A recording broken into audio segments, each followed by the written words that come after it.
وصلنا إلى زمن لا أحد يحب أحدا، فالجميع يركضون وراء شيء واحد وهو مصلحتهم.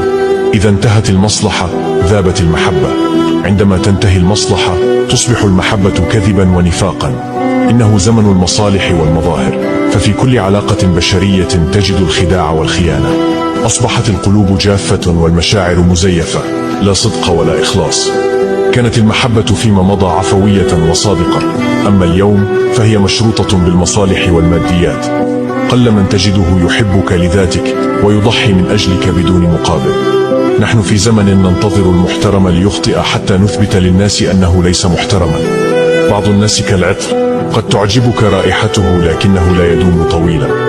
اللهم يا مقلب القلوب ثبت قلوبنا على دينك، واجعل قلوبنا نقية صادقة تخلص لوجهك الكريم.